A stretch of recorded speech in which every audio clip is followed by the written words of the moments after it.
Es el momento de recibir al sociólogo, director de opinión pública de Opción Consultores. Pone la mañana en camino, Rafael Porsekansky. Si buscas un portón automático para tu casa o para la oficina, asegúrate que sea fuerte, que sea seguro, que sea práctico, que sea un SEA. Porque solo un portón SEA te asegura el mayor respaldo técnico, un service propio en todo el país y la garantía de todos sus productos. Ingresa en seaportones.uy o llama al 2601-2611. Si vas a elegir un portón, que sea un SEA. Hola Rafael, buen día, bienvenido. Buen día, Ale, gracias. Bien, gracias a vos por recibirnos. A propósito, se viene una charla los días después del día después. Esto está anunciado para el 28 de mayo, esta semana, es decir, el día jueves a las 9 de la mañana. En esa charla vas a formar parte. Me gustaría que, ya que converso contigo, hagas dos comentarios para que la gente también se sienta convocada e invitada. Sí, es una invitación que me realizaron en el marco de un evento organizado por El Observador. Voy a estar con algunos especialistas especialmente vinculados a los temas empresariales. En el caso mío me pidieron un poquito una visión del panorama político general y un poco las perspectivas que hay en un posible escenario, digamos, de cierta normalización de actividades. Bueno, cómo va a encontrar el gobierno, cómo ha cambiado el escenario a nivel político, cómo han cambiado también las demandas y las expectativas de la ciudadanía. Un poco esa va a ser la idea, el menú de lo que vamos a charlar. Yo hoy comentaba, citando esta charla, que además iba a servir como insumo para conversar hoy, que está bien, a veces es necesario y está muy bien que ocurra, que haya que encontrar títulos, incluso títulos que en sí mismos sean cuestionadores, provocadores, porque una de las preguntas que me parece que legítimamente tenemos derecho a hacernos ante esta mirada vinculada al futuro es si va a haber un día después. ¿Me explico? O si va a haber exactamente... Yo hoy lo señalaba, vos sos campeón en el momento que le ganás al rival en la final, te dan la copa, la alzás y tiran los papelitos. Hay un antes y un después de que eras campeón, ¿no es cierto? En este caso, tendríamos, no Uruguay, la humanidad, ¿no? ¿Tendría un día después? No, está bien la pregunta, no, creo que acá hay un simbolismo por sobre todas las cosas. Por supuesto, creo que sí, claro. En el caso uruguayo, hay un día después, que es el día después de que empiezan los primeros 4 casos de COVID, porque ese es un auténtico mojón. Perfecto. En la gestón de la pandemia. Ese día sí está muy marcado, ¿verdad? Es como que el campeonato empezó, básicamente ahí. Se jugó el primer partido. A partir del primer partido empezó el campeonato. Ahora, si el campeonato también va a terminar con un solo partido, no da la impresión de que así sea. De hecho, si las cosas andan bien, lo que va a suceder es una serie de medidas escalonadas que van a ir normalizando actividades. Y bueno, acá fíjate que el gobierno primero decretó que vuelvan los trabajadores de la construcción pasada la semana de turismo. Se hizo ese primer experimento a ver cómo salía la cosa salió bien, se dieron algunos pasitos más, comenzaron a volver los comercios. Ahora viene otro de los grandes temas, que es la vuelta a clases, ¿verdad? Presenciales. Y bueno, y con eso así va a ser, si las cosas andan bien, digamos, va a ser una serie de pasos escalonados donde no va a haber un único día en que terminó la lucha contra el coronavirus, sino que van a ser una serie de escalones a subir. Bien, justamente de ese tramo, en esa dirección, con ese vector, seguramente tendremos chances futuras para volver a retomarlo. Me gustaría hablar de otros asuntos, ya que hablaste del retome de las clases presenciales. Sí. Ustedes hicieron algunos estudios acerca de cómo el público, cómo los ciudadanos estaban advirtiendo ese regreso. Creo recordar que ese estudio ustedes lo hicieron antes de los anuncios más específicos acerca del cómo, cuándo y por qué, ¿no? Es así, hicimos este estudio, vimos una población bastante cauta. Creo que acá, al considerar la opinión pública durante el contexto COVID, un eje fundamental que está detrás de las respuestas es el miedo, que es un elemento muy primario, pero que sin duda forma parte de la estructuración de la opinión pública en un contexto de crisis, especialmente una pandemia. Entonces, el miedo obviamente está instalado en la sociedad uruguaya. La decisión de retornar a las clases presenciales es una decisión que toca fibras en las familias. Por un lado, la la necesidad que tienen muchos trabajadores de que sus hijos vuelvan, dado que también hay un shock negativo sobre la oferta de cuidados, ¿verdad? Porque no hay acceso, o hay acceso mucho más restringido a trabajadoras domésticas remuneradas, y por otro lado hay un acceso también muy restringido, ahora un poquito mejor, pero digamos, estuvo muy restringido y sigue estando restringido a adultos mayores que cuidan a los niños, porque el principal familiar externo al hogar que cuida a los niños cuando los padres trabajan son los abuelos. Uh-huh. Entonces, tenés realmente una disyuntiva grande, y además, obviamente, todos los aspectos socioeducativos, de socialización que tienen que ver con lo que es la presencialidad de las clases, que no son sustituibles por modalidades de clases virtuales. Entonces, en este contexto hay un segmento de la ciudadanía que está más presuroso, con más impulso para que las clases vuelvan, y hay otro que no, que está, que digamos está mucho más cauta y más temerosa de esta medida. Ahora bien, importante es aclarar de que estos son posicionamientos dinámicos de la opinión pública. Te voy a dar un ejemplo. Cuando recién empezó la pandemia, la ciudadanía estaba bastante a favor de que hubiera cuarentena obligatoria. Exacto. Como las cosas sin cuarentena obligatoria anduvieron bien igual, la ciudadanía fue moderando sus expectativas y sus demandas. Entonces comenzó a estar más de acuerdo con un régimen de flexibilización. Y acá, obviamente, si la evidencia, si la tendencia acompaña y es favorable durante el retorno de las clases, bueno, la ciudadanía va a ir quitándose el miedo. Si las cosas se complican, obviamente el miedo va a crecer, y la demanda, digamos, si hay, a su vez tiene que haber evidencia de que son las escuelas un eventual causante del crecimiento del brote, ¿no? Porque ese es otro tema. Ahora también está muy en discusión, eso lo está manejando el Comité Científico Asesor, está muy en discusión cuánto y si los niños son vectores de contagio. Sí, me permite hacer, pero vos lo vas a entender, una amable precisión. Más que en discusión, en realidad ya se ha revertido ese paradigma con el que convivíamos algunas semanas atrás, que los niños A eran los que más se contagiaban y B eran los que más eficientemente transmitían el virus. Ambas cosas, la ciencia, no en Uruguay, sino en el mundo, ha indicado que ya no es vigente ese paradigma, esa idea, ¿no? Por lo menos lo ha puesto fuertemente en cuestión. Uno podría decir eso. Si bien nos movemos todavía en un contexto de muy alta incertidumbre, lo ha puesto fuertemente en cuestión. Ayer yo también escuché al doctor Álvaro Galeana, que en la misma línea del Comité Asesor, o sea, está marcando que evidentemente aquí el problema, por la evidencia disponible, reitero, en un contexto donde estamos hace 5 meses, eso es muy poco para la ciencia. Claro, claro. Es muy poco, claro. Recién reflexionábamos acerca de las lentas respuestas en la línea del tiempo que da la ciencia a los requerimientos humanos, ¿no? Claro, porque la ciencia, primero, no es infalible, hay que sacarse la cabeza eso. Cuando uno dice, esto es científico, como sinónimo de infalibilidad, no es infalible. No, la ciencia al contrario, es falible, es contrastable, es discutible y es mejorable. Y cambia, claro. Y lo mismo con todo lo que pueda hacer la información respecto a la pandemia.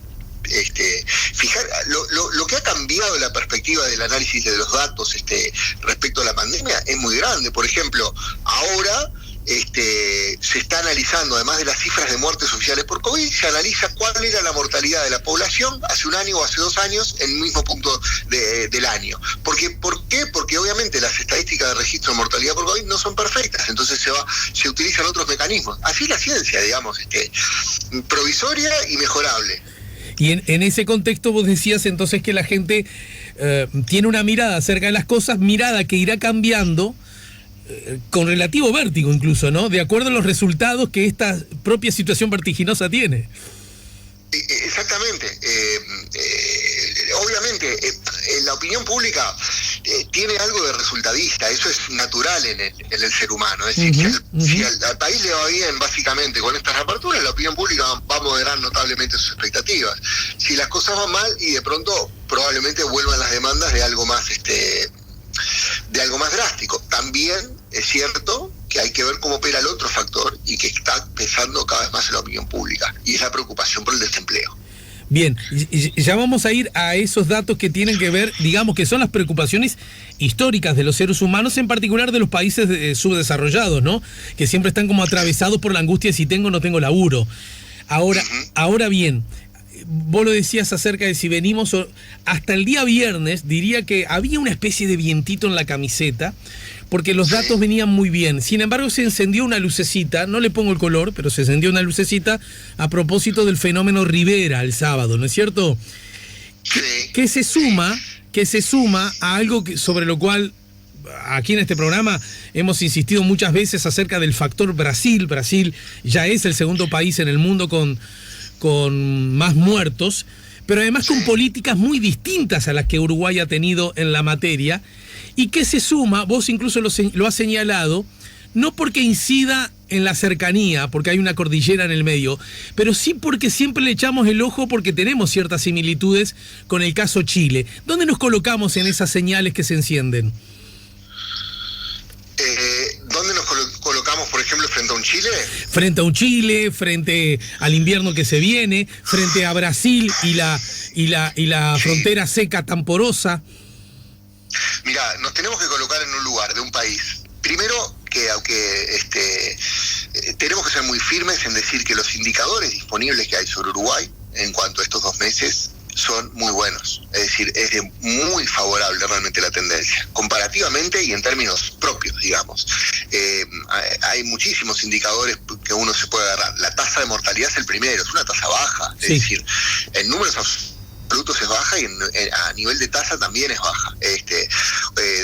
Si mal no recuerdo, Uruguay después de Paraguay tiene la tasa de mortalidad más baja de América Latina en COVID-19. Eso por un lado. En el marco además de una buena capacidad de testeo y sobre todo una baja tasa de positividad de los testeos. Ese es un elemento muy importante que hace presumir de que no hay una gran circulación del virus, ¿verdad? Haces muchos test, te cuesta mucho encontrar un caso positivo.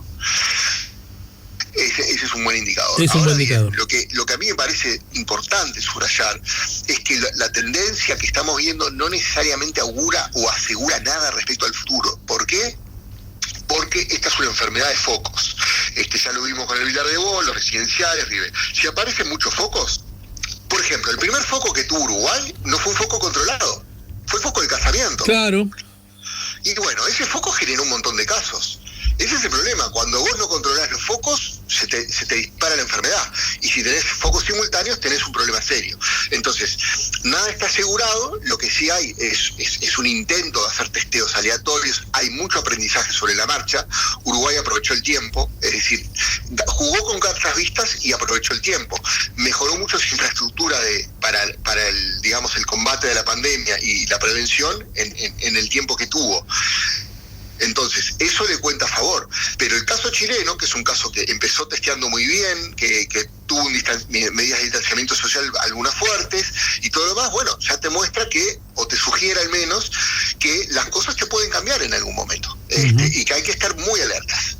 Y teniendo una frontera seca con un país particularmente problemático en la evolución del virus, como Brasil, bueno, obviamente el riesgo lo tenés ahí. Bien. Ya del factor invierno, ya adelanté que vamos a conversar con Santayana, que nos va a ilustrar acerca de qué tipo de invierno vamos a tener. Por lo pronto no va a ser un invierno, inviernos entre comillas, muy largo, porque ya en otros años a esta altura ya teníamos fríos mucho más consolidados, ¿no es cierto? Sin embargo, estamos a 26 y el frío parece que todavía no arrancó. Sí, ahí realmente ya es un terreno que yo no manejo. También es otro de los grandes temas de discusión, ¿no? ¿Cuál es la relación entre temperatura y desarrollo de la pandemia? Voy a marcar 2 ejemplos. Sí. 2 casos críticos en el tema de la pandemia son Manaos y Guayaquil, donde precisamente no hace frío. Claro.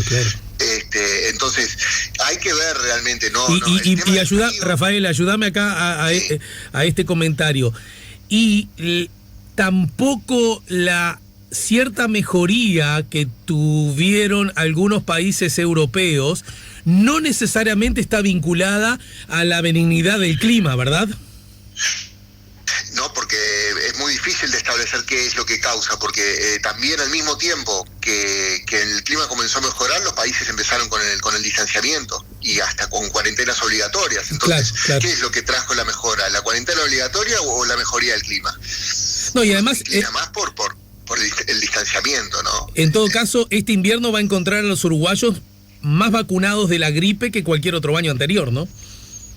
Sí, claro, lo que pasa que en la medida que vos prevengas el agravamiento de otras cosas, digamos que la gripe en una persona débil de salud es un elemento de riesgo. Entonces, en la medida que vos prevengas lo mayor posible digamos, que se disparen otras enfermedades, obviamente estás intentando controlar el gran junto a la mortalidad, el otro gran indicador clave para evitar la crisis del sistema, que es el colapso del CTI, ¿no? Las camas de CTI. Exacto, pero al tener una población con, entre comillas, menos engripada, estás ayudando a no colapsar el sistema sanitario, ¿no? Está bajando riesgos, claro. Está bajando riesgos. Y en ese contexto, bueno, primero, para que me quede claro, si alguien me pregunta cómo me fue contigo, Chile, ¿qué tanto se nos parece o qué tanto nos parecemos a Chile a propósito de lo que le está ocurriendo últimamente? Esta última tendencia de Chile no la está viviendo Uruguay, ni hablar, ¿no? Chile venía en una tendencia razonable, muy estable en el número de nuevos casos y nuevos decesos diarios, y tuvo una disparada, cuyas razones, cuyas causas todavía no se conocen exactamente así. Hay un debate público en la materia. Si el gobierno comunicó bien cómo sería la nueva normalidad, está en cuestionamiento en este momento, si el gobierno chileno, digo. Entonces, ese es un tema de debate. Uruguay no tiene ningún indicio de disparada a la chilena, por supuesto que no. Simplemente lo que te marca es que uno puede hacer proyecciones, pero las proyecciones están basadas en supuestos. Y lo que te muestra el caso chileno, justamente, que a veces esos supuestos pueden ser otros. La tendencia de ayer no necesariamente anuncia la tendencia de mañana. Exacto. Bien, y después hay un tema sobre el cual Opción ha tomado parte en cuanto a la investigación, y tiene que ver con, bueno, cuáles han sido las conductas, los comportamientos en el marco de la pandemia, y algunos resultados subrayan, bueno, que las mujeres han asumido más tareas y que trabajan más que los varones, ¿es así?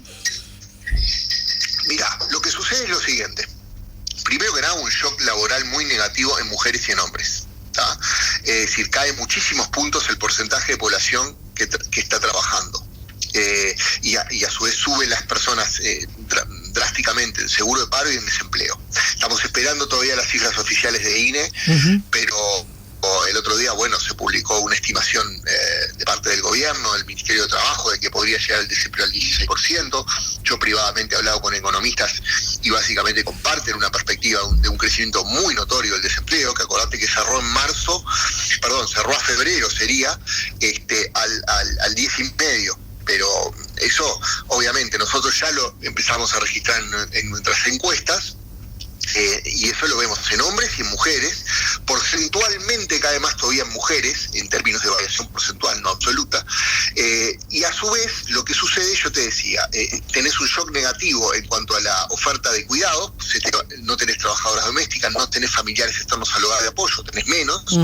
Entonces, ¿quién asume las tareas? Bueno, las asumen los varones y las mujeres. Varones y mujeres trabajan más, realizan más tareas no remuneradas de lo que realizaban previo a la pandemia. Pero el problema es que ya había una división sexual del trabajo muy importante. Es decir, la carga de trabajo remunerado de los hombres es muy superior a la de las mujeres. Entonces, ¿qué sucede con la pandemia? Bueno, aumentan porcentualmente en forma parecida el trabajo no remunerado en hombres y mujeres, pero en términos absolutos se agranda la brecha.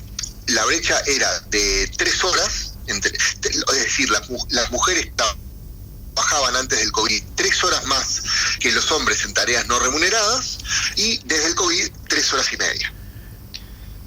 Ajá, a ver, 3 horas y media más que los hombres. Desde el COVID, digamos. Más o menos, desde que llega el COVID se amplían horas la diferencia entre lo que dedican mujeres a lo que dedican varones en trabajo no remunerado, lo que se llama la brecha. Claro. La brecha en horas.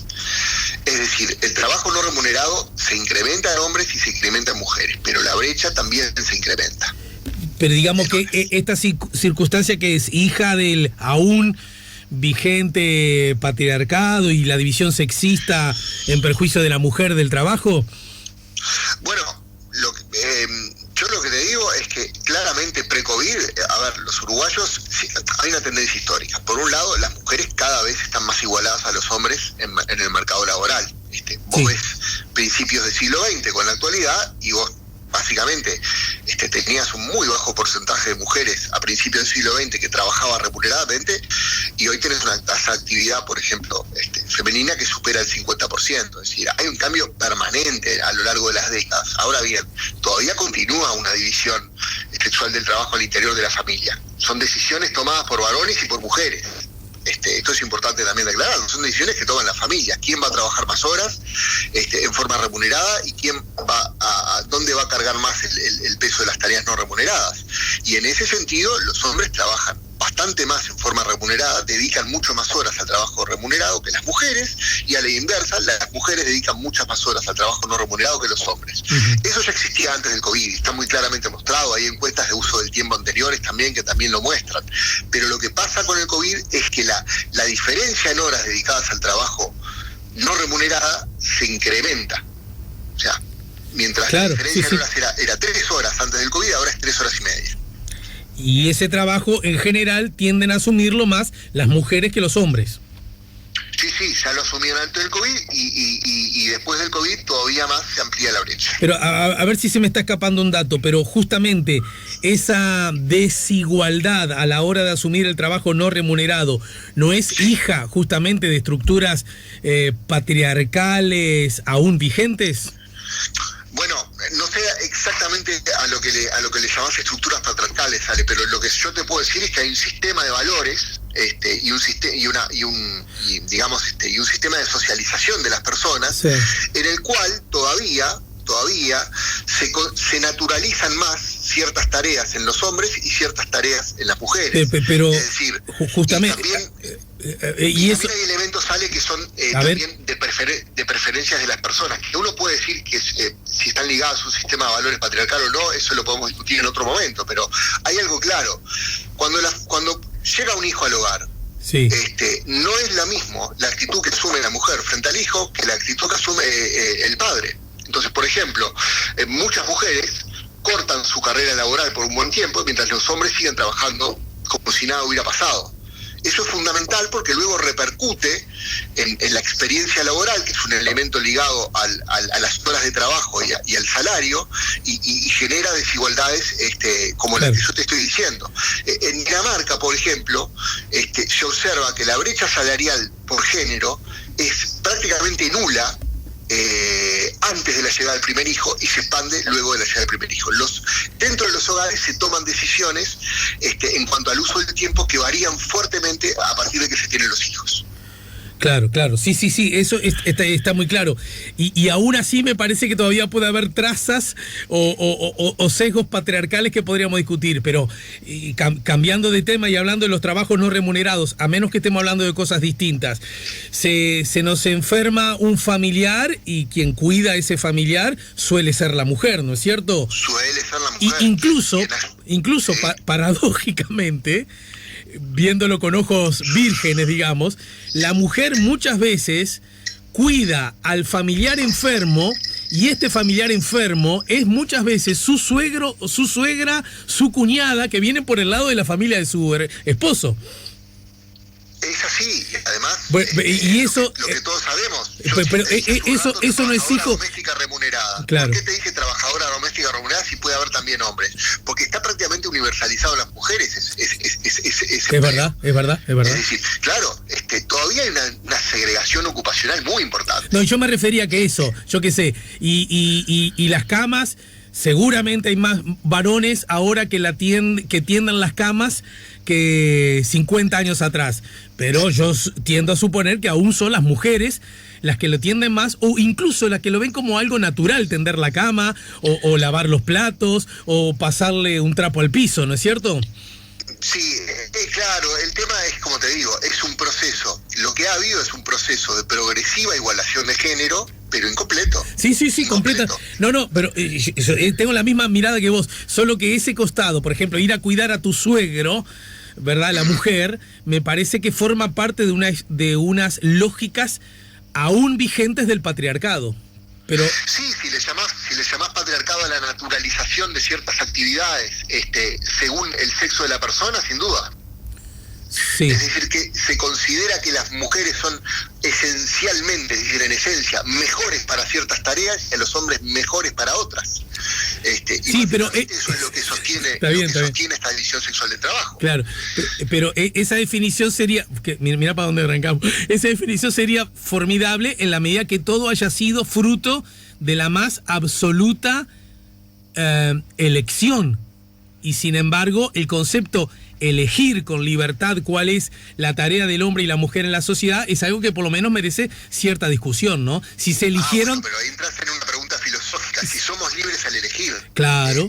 ¿Somos libres o no somos libres cuando tomamos nuestras decisiones? Un hombre es libre cuando siente que tiene que proveer el principal ingreso del hogar, porque si no sería una persona que no cumple con su función social. Una mujer es libre cuando... prefiere, digamos, que tener un empleo flexible y de menos ingresos, pero estar cerca de los hijos. ¿Es libre cuando toma esa decisión? ¿O está...? La libertad pura no existe, porque nosotros nos movemos dentro de un conjunto de valores. Por supuesto. Por eso existe la sociología, Ale. Sí, claro.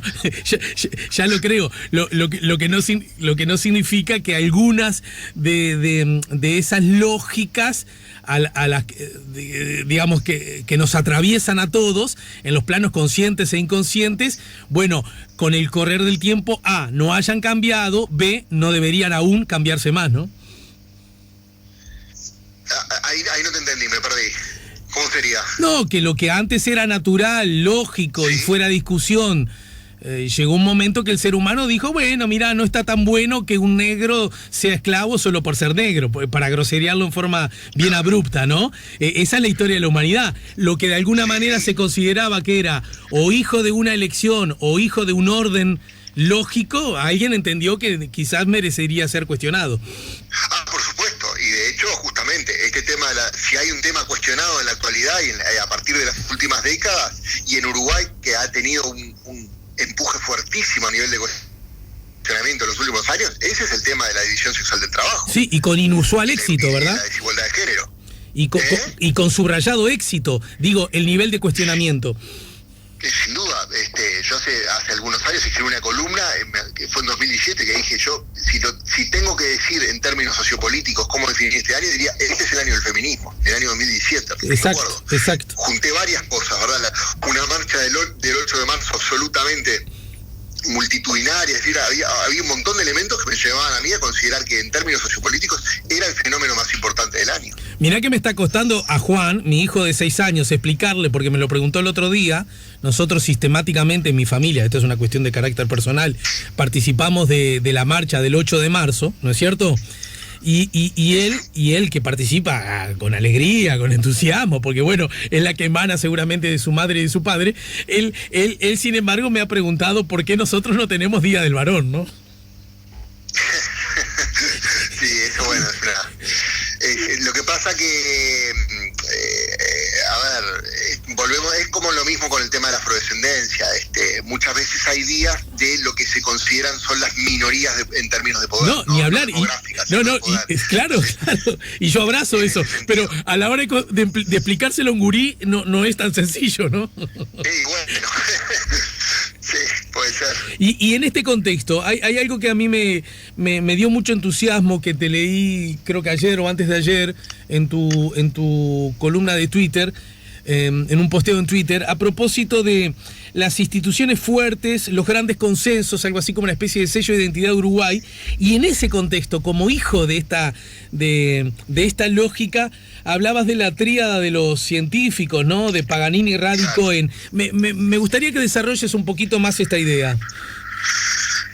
Bueno, en realidad creo que es saludable que... Es decir, Uruguay es un país muy politizado todavía, las cosas se partidizan mucho, los dos bloques siempre están reclamándose entre sí diferentes cosas, cuestiones de herencia, cuestiones, bueno, en fin, de modelo de país y demás. Pero para que un país funcione, algunos consensos grandes tiene que haber. Entonces, creo que justamente me parece una señal muy interesante que se haya nombrado un comité asesor de científicos, Y realmente que la oposición en ese sentido se ha alineado absolutamente, ha sido muy elogiosa de sus integrantes, de las perspectivas que toman, de su posicionamiento, y bueno, eso es un elemento importante. Yo lo pienso también, Ale, en el marco de un escenario internacional donde no siempre, pese a tratarse de una pandemia, no siempre la ciencia fue bien tratada. Claro. Hubo un desprecio a la evidencia, hubo un desprecio a los organismos científicos en algunos gobiernos, no voy a entrar en detalles, y me parece que acá en el Uruguay se le da un rol interesante. Y el otro rol interesante también, yo ponía, se le está dando un rol central, pero no sustitutivo de la política. Eso es muy importante. Como una síntesis. Porque, sí, claro, de asesoramiento, y está bien la palabra asesoramiento, porque ¿qué es lo que sucede? Hay decisiones para las que la ciencia no tiene respuesta, porque son decisiones valorativas y éticas, es decir, políticas, que implican política. Uno puede decir, bueno, mire, si usted abre las escuelas, el costo que puede tener es este. Si no las abre, el costo que puede tener es este otro. Eso lo puede decir la ciencia. Pero la ciencia no puede decir si es mejor pagar un costo o es mejor pagar el otro costo. Eso no lo puede decir, eso lo puede decir la política. Uh-huh. Por eso creo que estuvo bueno también separar en el tiempo una cosa que sale el comité asesor y dice su posicionamiento, y luego sale el gobierno más tarde y dice cuál es su decisión. Está bueno separar en los tiempos eso, porque si no, sí, lo que pasa es que cuando la ciencia cree poder tomar decisiones valorativas, se transforma en una tecnocracia. Claro, claro. Y eso está bueno, que justamente se separen los roles, ¿verdad? La ciencia puede dar un montón de respuestas y un montón de apoyos, pero no puede decidir entre disyuntivas. No puede decidir entre disyuntivas. Eso es una decisión valorativa, moral. Pero no obstante ello, Rafael, incluso mira lo uno, ya en el final de esta charla, con el arranque, el día después, ¿no? Los días después del día después.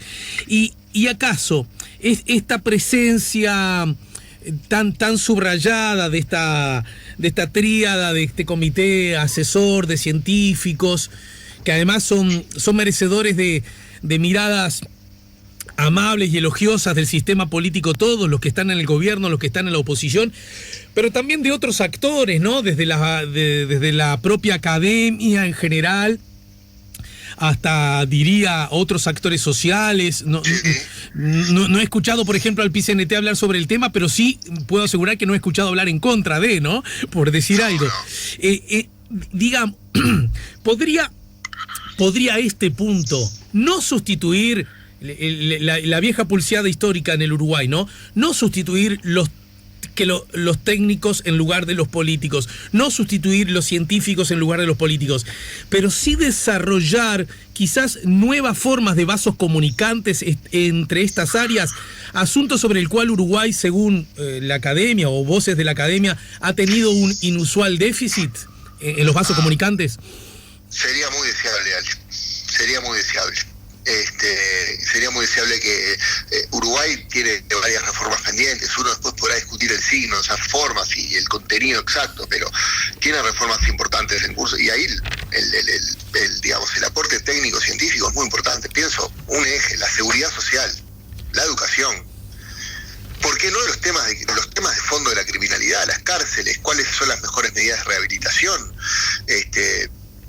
En todo eso, obviamente hay muchísimos técnicos trabajando, pero creo que esta pandemia también deja como lección que seguramente esos vasos comunicantes, como decís vos, pueden ser todavía más profundos. Y en ese sentido, ¿qué reflexión te merece primero lo anunciado y después lo desanunciado a propósito del presupuesto del PDC-IVA? Bueno, lo único, yo obviamente ahí no voy a entrar en terrenos valorativos, si el gobierno estuvo bien, el gobierno estuvo mal. Lo que sí digo es que fue ampliamente apoyado el hecho de que, si bien la ciudadanía está en este momento bastante estricta con el tema de los gastos del Estado, y con el ojo bastante crítico, en este sentido, que ese gasto se volviera a incorporar dentro de los lineamientos gubernamentales, fue recibido muy positivamente por Digo, es la realidad justamente que este clima también, donde se ve justamente el valor que tiene el asesoramiento con conocimiento y con evidencia, claro, genera también un mejor clima para darse cuenta de que, aunque sea caro, a veces puede ser caro, en realidad es una inversión, no un gasto, el gasto en ciencia, ¿verdad? Bien, asunto sobre el cual Uruguay, incluso con otros países del tercer mundo, exhibe porcentajes de su PBI un poco más deprimidos que otras naciones, ¿no? Uh-huh. Sí, es así. Lo que luce justamente en este contexto como al menos una posible contradicción. Y bueno, evidentemente es una demanda de larga data que ojalá se puede ir cumpliendo cada vez más. Estamos en un escenario muy complicado a nivel fiscal, esto los economistas lo pueden decir mucho mejor que yo, pero obviamente esta es en un escenario que ya venía complicado, se complicó todavía más, ¿verdad? Del 1 al 10, ¿qué tanto extrañas el fútbol ya casi en el final? Buena pregunta. Creía que poco, pero ayer agarré de casualidad la final de América del 83. ¡La vimos! Yo también. Estábamos unidos por esa pantalla. Bueno, me agarró y me pudo, porque aparte tengo un recuerdo emocional especial. Yo estaba en la tribuna, era en la Colombe, creo que fue el gol de Diogo. El gol de Diólogo fue en la Colombe, sí, segundo tiempo. Estaba con mi viejo, a quien perdí hace poco, y bueno, mirá, fue un momento emotivo, y recordar eso. La verdad que ayer no puse ningún partido de la Bundesliga, nada, pero la Copa América del 83 me pudo, y me puse a verlo, así que un poco lo estoy extrañando. Sí, con los relatos de Prieto. Con los relatos de Prieto, sí, gran relator, aquel fútbol alemán de los sábados al mediodía en Canal 5. Sí. La verdad, eso sí. ¿Cómo hemos mejorado en filmar los partidos? El fútbol con tribuna sale. ¿Cómo hemos mejorado con filmar los partidos? La calidad de filmación de los partidos, ¿no? Sí, seguro.